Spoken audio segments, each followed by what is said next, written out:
Hi friends, welcome back to our channel. So இந்த வீடியோவில் நான் தமிழ் புத்தாண்டுக்கு எந்த மாதிரிலாம் ரெடி பண்ணேங்கிறத இந்த விலாகில் பார்க்க போகிறோம். ஸோ வீடியோ வந்து ஸ்கிப் பண்ணாமல் ஃபுல்லாக பாருங்கள். கொஞ்சம் டிப்ஸ் எல்லாமே இதில் நான் ஷேர் பண்ணியிருக்கிறேன்.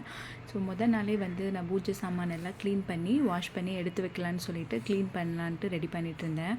ஸோ க்ளீன் பண்ணுறதுக்கு ஃபோட்டோஸ் எல்லாமே எடுத்து வச்சதுக்கப்புறமா இந்த மாதிரி தான் இருந்தது. ஸோ இதெல்லாமே நல்லா தொடச்சி க்ளீன் பண்ணிவிட்டு ஃபோட்டோஸு விளக்கு ஜாமான்ஸ் எல்லாமே நல்லா வாஷ் பண்ணிவிட்டு வெயிலில் காய வச்சிட்டேன். ஸோ இந்த ஸ்டாண்ட் வந்து பார்த்திங்கன்னா, நான் என்கிட்ட கிருஷ்ணர் சிலை ஒன்று இருக்கும், அதை வைக்கிறதுக்காக இந்த ஸ்டாண்ட் வந்து வாங்கியிருந்தேன்.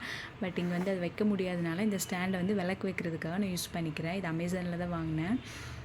இப்போது ஜாமான் எல்லாமே நல்லா வாஷ் பண்ணி வெயிலில் காய வச்சுட்டேன். ஃபோட்டோஸு அப்புறம் சிலை அது எல்லாத்தையுமே நல்லா வாஷ் பண்ணி தொடச்சி காய வச்சாச்சு. இதுக்கு இப்போ பார்க்குறதுக்கு நல்லா அழகாக இருந்தது பளிச்சுன்னு.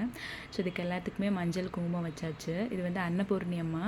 ஸோ அவங்களுக்கு வந்து இந்த மாதிரி நம்ம கொஞ்சம் பச்சரிசி போட்டு அதில் காயின்ஸ் வச்சு இந்த மாதிரி வைக்கிறப்போ கொஞ்சம் நல்லாவும் இருக்கும், பாசிட்டிவ் வைபாகவும் இருக்கும். பார்க்குறதுக்கும் ரொம்ப நல்லா அழகாக இருந்தாங்க. ஸோ இந்த அரிசியை வந்து நம்ம 1 வீக் ஒன்ஸ் மாற்றி நம்ம யூஸ் பண்ணிக்கலாம், குக்கிங்க்கும் நம்ம யூஸ் பண்ணிக்கலாம். ஸோ எல்லாம் எடுத்து வச்சதுக்கப்புறமா இதான் ஓவரால் லுக்கு. ஸோ பார்க்குறதுக்கு ரொம்பவே அழகாக இருந்தது, மங்களகரமாகவும் இருந்தது. ஸோ இதெல்லாம் ரெடி பண்ணி முடிச்சுட்டு அடிக்கிற வெயிலுக்கு ஃபேஸில் தான் கொஞ்சம் ஜில்லுன்னு ஃபேஸ் பேக் மாதிரி போட்டால் நல்லாயிருக்குன்னு தோணுச்சு. சரின்ட்டு வீட்டில் கொஞ்சம் கர்டு இருந்தது. ஸோ தயிரும் அது கூட கொஞ்சமாக சுகரும் போட்டு கொஞ்சம் லைட்டாக மிக்ஸ் பண்ணிக்கணும், அந்த சுகர் வந்து கரையாமல் இருக்கிற மாதிரி. அப்புறமா அது கூட ஒரு விட்டமின் இ கேப்சூலும் போட்டு மிக்ஸ் பண்ணிவிட்டு நம்ம ஃபேஸில் போடுறப்போ அந்த ட்ரைனஸ்ஸு அப்புறமா பிளாக் அண்ட் ஒயிட் கட்ஸ் இருந்தால் அதுவும் கொஞ்சம் ரிமூவ் ஆகி நல்லா சாஃப்ட் அண்ட் ஸ்மூத்தாக பளிச்சுன்னு நல்லா இருக்கும். இது போட்டதுக்கப்புறமா ஒரு ஃபேஸ் பேக் போடலான்னு சொல்லிட்டு முல்தானி மெட்டி வீட்டில் இருந்தது. இது வாங்கி ரொம்ப மாதம் ஆச்சு. ஸோ வாங்குற மாதிரி எல்லாம் யூஸ் பண்ணுற மாதிரி எல்லாமே வாங்கி வச்சிடுறது, வாங்கினதுக்கப்புறம் யூஸ் பண்ணுறதே கிடையாது. அந்த மாதிரி தான் நானும். ஸோ வாங்கி யூஸ் பண்ணாமலே வச்சுட்டு இருந்தேன். சரி இன்றைக்கி போடலான்னு சொல்லிட்டு முல்தானி மெட்டியும் கொஞ்சமாக ரோஸ் வாட்டரும் மிக்ஸ் பண்ணி அதுவும் ஃபேஸ் பேக்காக போட்டிருந்தேன். ஸோ ஃபேஸ் பார்த்திங்கன்னா ரொம்பவே சாஃப்ட் அண்ட் சைனாக சூப்பராக இருந்தது.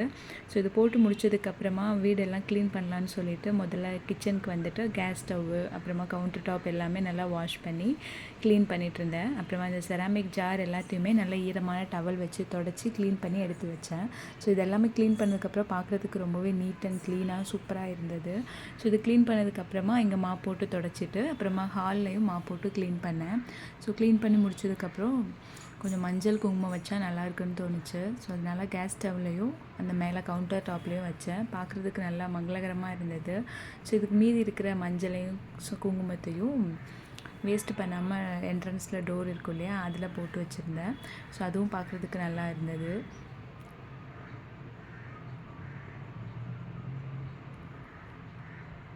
தமிழ் புத்தாண்டுனாலே நம்ம மொதல் நாளே வந்து பலா வாழை அப்புறமா மஞ்சள் உப்பு கண்ணாடி கொஞ்சமாக அமௌண்ட்டு கோல்டு இருந்தால் அதுவும் வச்சுட்டு மொதல் நாள் நைட்டே எல்லாம் ரெடி பண்ணி வச்சுட்டு மறுநாள் அதை பார்த்துட்டு சாமி கும்பிட்டா அந்த டே நல்லாயிருக்குன்னு சொல்லுவாங்க, அந்த இயரும் நல்லாயிருக்குன்னு சொல்லுவாங்க.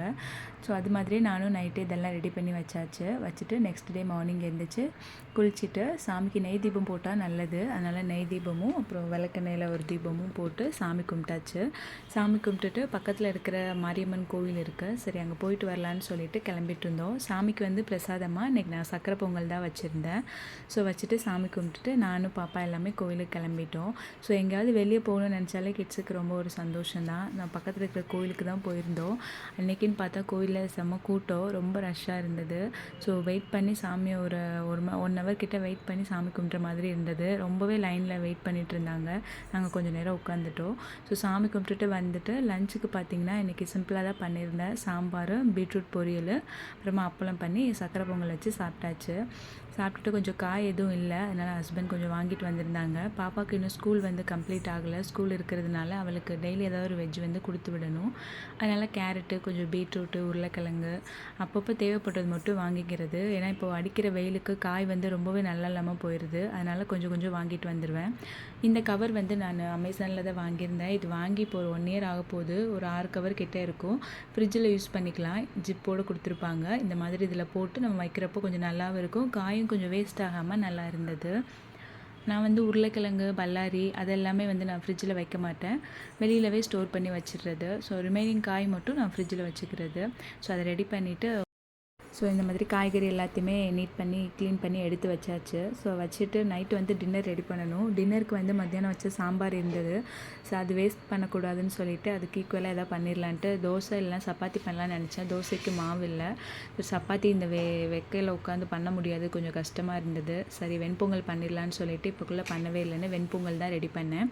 கொஞ்சமாக கடுகு, ஜீரகம், மிளகு, இஞ்சி போட்டாலும் நல்லாயிருக்கும். நான் கிட்ஸ் அவ்வளோவா லைக் பண்ணி சாப்பிட மாட்டாங்கன்ட்டு இஞ்சி போடலை.